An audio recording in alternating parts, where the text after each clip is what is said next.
আমাদের এই গলতপুর পুরসভার হেড হলদরদাকে এবার চেঞ্জিং করতে হবে। কেন? কোনো সিকিউরিটির ব্যবস্থা করেনি, যত সব ক্যালটাবুলাস হেড। কি সিকিউরিটির ব্যবস্থা করবে শুনি? তাছাড়া কোনো পাড়া অন্য পাড়াকে এভাবে আক্রমণ করে নাকি? আলবাত করে। আমি অনেক দিন ধরে লক্ষ্য করেছি আতাপাড়ার ওই ন্যাপলাটা এখন ঘন ঘন বাইক নিয়ে আমাদের পাড়ায় হানা মারছে। ও, সে তো সুলতাদির জন্য। ঘটনা এত স্মল ফেসে বিগ টক করা বন্ধ করে বলে দিচ্ছে। এই যে গুলটে মামা, মা তোমাকে ডাকছে। চ চ পাঁচু, বকুলদি ডাকছে। মানে কেন রে বুদন? সেটা জানি না, মনে হচ্ছে ইমার্জেন্সি কিছু হবে। ইমার্জেন্সি? বুলটির কিছু হয়েছে নাকি বুদন? হ্যাঁ পাঁচু, চ, দেরি করিস না। না না, দিদির কিছু হয়নি। চ ভেন্ডি। বকুলদি, বকুলদি, আপনি আমায় ডেকেছেন? ওই বলছিলাম কি, তুমি আমার জন্য একটু চন্দন কাঠ জোগাড় করে দিতে পারো? আলবাত। কি কাঠ বকুলদি? চন্দন কাঠ, ওই ছোট একটা টুকরো পেলেই হবে। দেখো না, ঠাকুরকে চন্দন পড়াতে পারছি না, ঘষে ঘষে শেষ হয়ে গেছে। একদম চিন্তা করবেন না বকুলদি, এটা আবার কোনো কাজ হলো? সামান্য এক পিস চন্দন কাঠ। মানে গুলটি মামা, এই যে কাঠ, লজ্জা লাগে না তোদের? বকুলদি ঠাকুরের চন্দনের টিপ পড়াতে পারছে না? একদম চিন্তা করবেন না বকুলদি, আমাদের বাড়ির পেছনেই তো একটা চন্দন গাছ আছে। টুক করে একটা ডাল পেড়ে আপনাকে বিকেলেই দিয়ে যাব। ও মা, তাই নাকি? এখানে চন্দন গাছ আছে, জানতাম না তো। এটা আর কি বলবো, আগে তো এখানে অনেকগুলি গাছ ছিল। পিসিমা একবার চন্দনের বিচি ফেলেছিল কিনা, তাই ব্যাস গাছ উঠে গেছে। ও মা, বাকি গাছগুলো কোথায়? বিক্রি করে দিয়েছো? না না, পাড়ার লোকজনগুলি এসে ঘষে ঘষে বোতল বোতল চন্দন বার করে নিয়ে যেত তো, আর পিসিমা কিচ্ছু বলতো না। ব্যাস লোকজন গাছগুলি থেকে সমস্ত চন্দন বের করে নিল, শুকিয়ে মরে গেল। জানেন, কেবলমাত্র একটা গাছই এখনো বেঁচে আছে। মানে বকলদি, এবার তাহলে আমরা যাই। চলে যাবি? হ্যাঁ যাও বলতে ঠাকুরপো, আমি তাহলে নিশ্চিন্ত হলাম। তুমি বলো, চন্দন ছাড়া ঠাকুর পুজো হয়? ঠিকই তো, ঠিকই তো, একদম চিন্তা করবেন না। বিকেলেই আমি একটা এত বড় চন্দনের ডাল নিয়ে আসবো। চলো রে বকুলদি। বলছিলাম কি, বুলটি নেই? ও তো কলেজ গেছে। দেখেছিস, বললাম না বুলটি রোজ রোজ কালিজে যায়। চল তোরা। গুলটে ঠাকুরপো পারেও বটে। তুমি জানো এক টুকরো চন্দন কাঠের কত দাম হয়? কাঠের আবার দাম? খেয়ালটা বুলাস। তোমার বাড়ির পিছনে চন্দন গাছ কবে থেকে এলো? ওরকম বলতে হয়। আমাদের গলতপুরে কারোর বাড়ি থেকে এক পিস চন্দন গাছও নেই। না নেই, চন্দন গাছ যেখানে সেখানে হয় না। হলুদরদার দেখছি কোনো দিকে খেয়াল নেই। হেড পোস্ট থেকে চেঞ্জিং করতেই হবে। বকুলদিকে এবার চন্দন কাঠ জোগাড় করে দেবে কোত্থেকে? কেন? নাড়ুদা তো পাল্লা পাল্লা কাঠ বেচে, ওর কাছে এক পিস চন্দন কাঠ চাইলে দেবে না? আরে দূর, ওগুলো তো জ্বালানি কাঠ। চন্দন কাঠ জ্বলে না? জ্বলবে না কেন? বলছি না প্রচুর দাম। আমাদের এখানে জ্বালানোর জন্য চন্দন কাঠ কে কিনবে? তবে দশকম্মা ভান্ডারে চন্দন কাঠের টুকরো পাওয়া যেতে পারে, ওই ঠাকুর পুজোর জন্য কাজে লাগে। তাহলে চ। হামুদা, 2 কেজি চন্দন কাঠ দাও তো, মোটা দেখে একটা ডাল দিলেই হবে। ফাইজলামি মারনের জায়গা পাও না। 2 কেজি চন্দন কাঠ। চন্দন কাঠের কেজি কত জানোস? কত? আমি নিজেও জানি না। 4-5 হাজার টাকা কেজি তো হইবই। মানে সরু দেখে কোনো ডাল নেই? এইটা আছে 150 টাকাতে। হোয়াট? তুমি বেলাকে কাঠ বেচছো? কমপ্লেন করে দেবো তোমার নামে। হত সারা জীবনে চন্দন কাঠ দেখছ? যা কইতাছি যা, নয়তো কিন্তু আমি লোকজন ডাকুম। মানে গুলতে মামা, চলো চলো চলো। আসছি গো হাবু জেঠু। মানে বলছি হাবুদা, চন্দন গাছের শিকড় আছে? তুই যাবি নাকি এইটা সুইজা মারুম কপালে? যাচ্ছি যাচ্ছি। কাস্টমারদের সাথে এত বাজে ব্যবহার করলে বিজনেস কিন্তু তোমার লাটে উঠবে, এই তোমাকে বলে দিচ্ছে। চল পাঁচু, অন্য দোকানে যাই।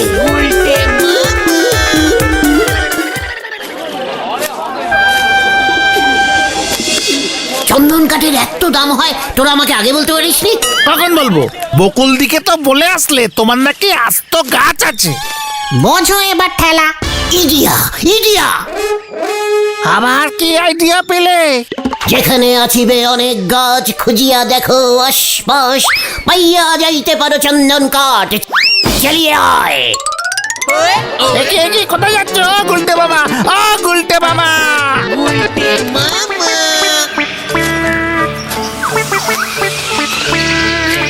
এই তেলাকুচার জঙ্গলে তুমি আমাদের চন্দন গাছ খুঁজতে নিয়ে এলে?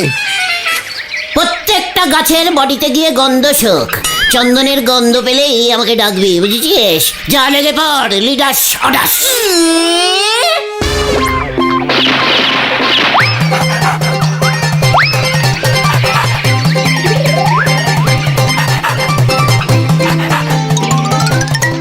বললাম না এখানে পাওয়া যাবে না। আরো ডিপ জঙ্গলে চ। আমি যেতে পারবো না। গুলটে মামা, চন্দন গাছে সাপ থাকে কিন্তু। কি বললি? চন্দন গাছে সাপ পেঁচিয়ে থাকে। চন্দনের গন্ধে সাপ চলে আসে। ওই দেখো চলে এসেছে। গুলটে মামা সরে যাও, তোমার দিকে আসছে। কোথায়? কি কোথায় সাপ? ওরে বাবা রে! ও বাবা! ভেন্ডিরে দেখ দেখ। গুলটে মামা, ওরে বাবা রে! বাঁচাও! বাঁচাও! আপনার কপালে তো জীবনে এটুখানি চন্দনের টিপ পর্যন্ত জোটেনি। আপনি কি হিসেবে গোটাই একখান চন্দন গাছের গপ্প দিলেন গুলটি বাবু, বলেন দিনি? শেষ সামলে টক্কর বলে দিচ্ছি। তুই নিজে জানতি যে চন্দন টেরি এতটা কস্টলি হয়? কস্টলি কস্টলি, দামি দামি। কেন জানবো নে? আমার শ্বশুর মশাইয়ের বাবা মরাটাকে বলে গিয়েছিলেন, আমার শ্বশুর মশাই রে হরিমন, আমি মরে গেলে চিতাই একখান চন্দন কাঠ দিস। বাপের শেষ ইচ্ছে পূরণের জন্য আমার শ্বশুর মশাই শাশুড়ি মারে এক গাছি সোনার চুরি বেচে একখান চন্দন কাঠ কিনেছিল। সেই শোকে শাশুড়ি মারে হাসপাতালে পর্যন্ত ভর্তি করতে হইয়াছিল। আমি জানবো নে? ওই এক গাছি সোনার চুরি থাকলি পরে আমার বউ সেই চুরি পেত। সেই শোকে আমার বউ তার দাদুর নাম শুনলে এখনো তেলে বেগুনে জ্বলি ওঠে। বলছিস কি চিতায় চন্দন কাঠ? আগে হ্যাঁ, বড় বড় নেতা মন্ত্রীরা বললে ওদের টোটাল চন্দন কাঠ দিয়েই পুরানো হয়। হোয়াট? আমাদের গলতপুর শ্মশানে গেলে পাওয়া যাবে না? সে জোর আমাদের অঞ্চলের কারণ নেই। বাড়িঘর বেচে দিতে হবে। এখানে চন্দন কাঠ কে বেচে রে? আমরা হলাম কি আদার ব্যবসায়ী, যাদের খোঁজ দে আমাদের কি না বাঁচে শুনি। রে পাঁচু, হচ্ছিল চন্দন কাঠের কথা, হুট করে আগা টেনে আনলো। আপনার মাথায় এমন শিক্ষিত উদাহরণ ঢোকবে নে। মাথা আমার এমনিতেই কিন্তু হট হয়ে আছে। এই শান্তি শান্তি শান্তি, এই শোনো গুলটে মামা, মাথা ঠান্ডা করো, মাথা ঠান্ডা করো তো। বিকালে গিয়ে বকুলদিকে বলে দেবে যে তুমি চন্দন কাঠ জোগাড় করতে পারোনি। না না না না না বলে কোনো ওট এই গুলটের ডিসকোনারিতে নেই। পকেটে তো টাকাও নেই। তো বড় শিল্পী, তোদের লিডারের এত বড় অপসম্মান তোরা দাঁড়িয়ে দাঁড়িয়ে হজম করছিস। দাঁড়িয়ে দাঁড়িয়ে কোথায়? বসে বসে বসে আছি তো। কথা আমি ওই হলধর বাবুকে ছাড়বো না। পুরসভার হেড হয়েছে, গলতপুরে এক পিস চন্দন গাছ লাগাতে পারেনি। চল আমার সঙ্গে, কামান কামান। কোথায়? পুরসভার অফিসে প্রতিবাদ করতে হবে। পদুর ত্যাগ করিয়ে ছাড়বো ওই হলধর বাবুকে। এখন গে লাভ নেই। কেন?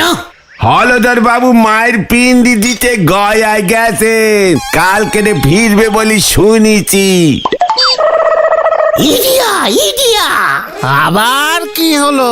আমার মাথায় একটা দারুণ ইডিয়া এসেছে। দেখ এবার চন্দন কাঠ আমি কিভাবে জোগাড় করি। চালিয়ে আয়, হারি বাপ হারি বাপ। আরে আরে আরে আরে, ও গুলটে মামা, এই শোনো শোনো, এই ভিন্ডি ভিন্ডি, চ চ চ। বোঝো ঠেলা, স্যালা কাঠ জোগাড় করবার ক্ষমতা নেই, উনি জোগাড় করবেন চন্দন কাঠ। ঘরে জ্বলে না বাতি, ছেলে পুষবে নাকি হাতি। হরিবুল, আরে তোমার আইডিয়াটা কি বলবে তো? খুব সিরকেট ইডিয়া। শোন, পুরসভা তো এখন বন্ধ আছে, তাহলে হ্যাঁ তো, হলধর বাবু নেই যখন বন্ধই থাকবে। পুরসভার চাবি কার কাছে থাকে রে? কেন বলো তো? এই সুযোগ, এই সুযোগ, এই সুযোগে হলধরদাকে সরিয়ে ছানুদাকে পুরসভার হেডের চেয়ারে বসিয়ে দিই। বুলটিদির বাবা পুরসভার হেড হবে? হলধর দাও ঠেঙাবে, ছানো দাও ঠেঙাবে। ক্যালটা বুলাসের মতো কথা বলবি না। আমি কি ছানুদাকে সব দিনের জন্য হেড হতে বলবো নাকি? আজ থেকে কাল পর্যন্ত যতক্ষণ না হলধরদা অফিস জয়েন করছে না ততক্ষণ। তাতে তোমার কি লাভ হবে? বকুলদের চন্দন কাঠ দরকার। ছানুদা হেড হয়ে অর্ডার করে দেবে, আস্ত একখানা চন্দন গাছ কিনে গলতপুরে পোতা হবে। হলধরদা এসে উদ্বোধন করে দেবে গাছটার।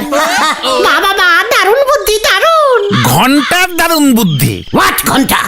প্রথম কথা, পুরসভার এমন টেম্পোরারি হেড বদলের নিয়ম নেই, তাও মেন হেডকে না জানিয়ে। দ্বিতীয় কথা, অমন আস্ত একটা চন্দন গাছ কিনবে কোথা থেকে? আচ্ছা, আজ তো চন্দন গাছ এনে পুঁতলে হবে। সেটা পরের কথা। চন্দন গাছের জঙ্গল কোথায় আছে জানো? কোথায়? কোথায়? লাটুপুর। সেখানে বিশাল চন্দন গাছের জঙ্গল। গভর্নমেন্ট চাইলে সব জঙ্গল থেকে গাছ নিয়ে চলে আসবে লরি করে। জঙ্গলের মালিক গভর্নমেন্ট হয়, বুঝলি? আরে না না, লাটুপুরের জঙ্গলে কে থাকে জানো? ওই জঙ্গল কার আন্ডারে? কার? বিখ্যাত চন্দন দস্যু ঢিলাপ্পন। ঢিলাপ্পন ঢিলাপ্পন হোয়াট? ঢিলা ঢিলা ঢিলাপন? মারাত্মক দস্যু। চন্দন গাছের চোরাচালান করে, গাছ কেটে বিদেশে বিক্রি করে। একবার ও যদি তোমাকে ধরে ফেলে না, পুরো ঘচাং ফু নাক কেটে ছেড়ে দেবে। এর জন্যই তাহলে হলধর বাবু আমাদের গলতপুরে চন্দন গাছ লাগায়নি। ওই টিলাপ্পন তাহলে এখানেও চলে আসবে। ইয়ে মানে ওই ঢিলাপ্পন একটা চন্দন গাছও দেবে না? না না, তাহলে বাজারের দশকম্মার দোকানে হাবুদা চন্দন কাঠের টুকরোটা পেলো কি করে? কি জানি। ভক্ত হলদরদাকে যদি ঢিলাপ্পন ধরতো, কি সিনটাই না হতো।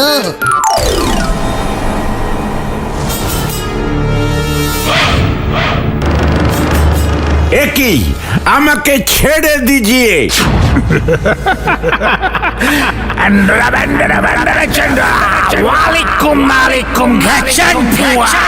ওই সব কি ভাষায় কথা বলছে?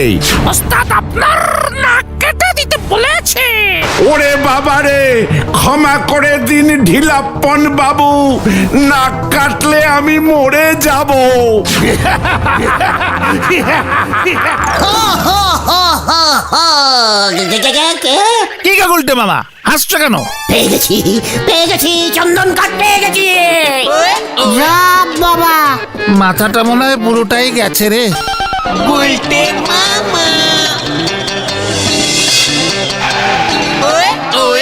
ও নাড়ুদা গো, কি সর্বনাশ হয়ে গেল গো। হায় হায় হায় হায় হায়, আরে কি হইল আমার? এত ভাইঙ্গা বললি কেন রে গুলটা? হলধরদা চলে গেল। কি কইলি? এইটা কি কইলি? আমগো হলধর বাবু? হায় হায় হায় হায় হায়, এই বয়সে কি হয়েছিল রে? গয়া গেছিল পিন্ডি চটকা, ইয়ে মানে পিন্ডি দিতে। সেখানে গিয়ে বিশাল এক ডাকাত ঢিলাপ্পুনের খোঁজ পড়ে পড়ে ঢিলাপ্পুন হলধরদাকে। ওরে বাবা, সি সি সি সি, কি কাণ্ড, কি কাণ্ড! এ যে অপঘাতে মৃত্যু। আরে শোন, 3 দিনে কাজ করতে হইব। চন্দন কাঠ লাগবে, অন্তত 1 পিস জোগাড় করো নারুদা। হলধরদার শেষ ইচ্ছে ছিল, বাকি কাঠ তো তোমার এখান থেকেই যাবে। আরে শোন শোন, কান্দিস না। এই শোন, তুই কইতাছিস কি চন্দন কাঠ? এই চন্দন কাঠ আমি কই পাবো? হলধরদার শেষ ইচ্ছে ঢিলুপুনকে বলে গেছে তোমাকে বলতে। 1 পিস হলেও চন্দন কাঠ জোগাড় করতে পুরসভা থেকে তোমাকে টাকা দিয়ে দেবে। আচ্ছা ঠিক আছে, কান্দিস না। শোন, শেষ ইচ্ছা যখন পূরণ করতে হইব, দেখি আমার মহাজন রে কইয়া। ইয়া! আমাকে ছেড়ে তুমি কেন চলে গেলে গো হলধরদা? কত ভালোবাসতো আমাকে লোকটা। আরে কান্দিস না, গুলটা তোরে যে এত ভালোবাসতো জানতাম না। কান্দিস না, বড় ক্ষতি হয়ে গেল রে। চন্দন কাঠটা কখন আনবে নাড়ুদা গো? হইব হইব, বিকালের মধ্যে ব্যবস্থাটা করতেই হইব। কাঠ না পাইলেও চন্দনের গুড়াই না সিটাই দিব। না না, কাঠ চাই নয়তো বকুল না মানে হলদার দাগো, তোমাকে চন্দন কাঠি দেব গো। রে দেখছোস কি ভাঙা পড়ছে। এ কি দুঃসংবাদ শোনালেন ভূদেব বাবু? মায়ের পিণ্ডি দিয়ে শেষ পর্যন্ত হায় হায় হায় হায় হায় স্কুল ছুটি ঘোষণা করিলাম, আগামীকালও ছুটি থাকিবে। সবাইকে বলে দিন আমি এই শুনিয়া শোকত স্তব্ধ। হায় হায় হায় হায় হায়। ঠিক আছে স্যার। আর শোনেন, ওই পুরসভার অফিসে একটা শোক সভার আয়োজন করেন। কালকে করি স্যার, মানে এখনো তো দেহ সৎকার হয়নি। না না না, আজকেই করেন, পুরসভা আজকেই হবে। স্কুল মাঠে পরশু বড় করে আর একটা করব। আমার খুব কাছের বন্ধুকে হারালাম ভূদেব বাবু। হায় হায় হায় হায় হায় হায়। নাড়ুদাকে যা চাল চেলেছি, পুরো চন্দন গাছ নিয়ে চলে আসবে। দুপুরের ভাত ঘুমটা মেরে বিকেল হলেই নাড়ুদার কাছে চলে যাও। গুলটে বাবা খবর শুনেছাও? হোয়াট খবর? হলধরদার নেই, আমাদের ছেড়ে চলে গেছে। তুমি এবার ছানুদাকে বলতে পারো পুরসভার হেড হবে নাকি? চেকার, তোদের এই খবরটা কে দিল? কে দিল মানে? সারা গলতপুর জানে। হেড স্যার সোনামাত্র স্কুল ছুটি দিয়ে দিয়েছে, কালকেও ছুটি থাকবে। বিকালে তো বাজার বন্ধ। সবাই পুরসভার অফিসের সামনে জড়ো হচ্ছে, একটু পরেই স্মরণ সভা আরম্ভ হবে, চলো। ইয়ে মানে সব নাড়ুদার কাজ। ইয়ে না না মানে বলছি তোরা যা, আমিও না খুব ভেঙে পড়লাম রে। যা। মানে কথা, হলধর বাবু যে ভাবে আমাদের ছেড়ে চলে যাবেন, মানে কথা ভাবাই যায়নি। তিনি আমার দোকানের গুড় ছাড়া খেতেনই না। মানে কথা, শীত পড়লে তো কথাই নেই। মানে কথা, ঝোলা গুড় খেতে উনি খুব ভালোবাসতেন। আবার আম বাগানের আমও খাইতে বড় ভালোবাসতো। বাবা, তুমি কোথায় চলে গেলে গো? পুজোতে এবার আমাকে কি শাড়ি দেবে গো? কেন আমি দেব? কি হলধর বাবু? এই হলধর বাবু, কি হচ্ছে কি এখানে? একই আমার ছবিতে মালা পড়া লোকে। ইয়ে কি আপনি বেঁচে আছেন নাকি? কেন, পিন্ডি দিতে গেলে কেউ মরে যায় নাকি? আরে নাড়ু যেগুলো আপনি দেহ রাখছেন।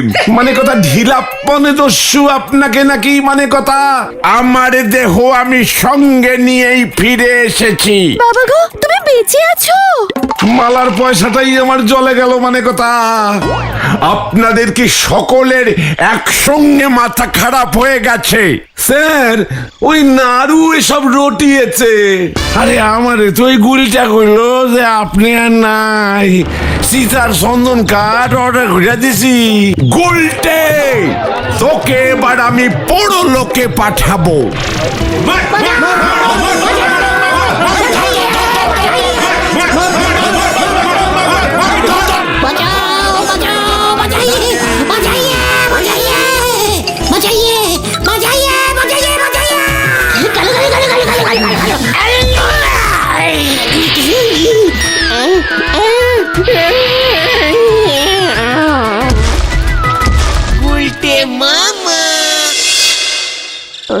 নেই রে,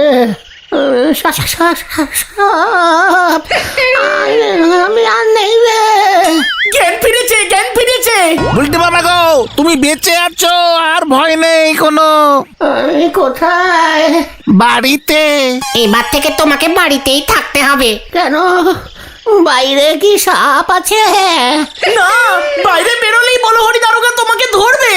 হলধরদার তোমার নামে কমপ্লেইন করেছে। হেড স্যারে তোমাকে ছাড়বে না, কেস করে দেবে।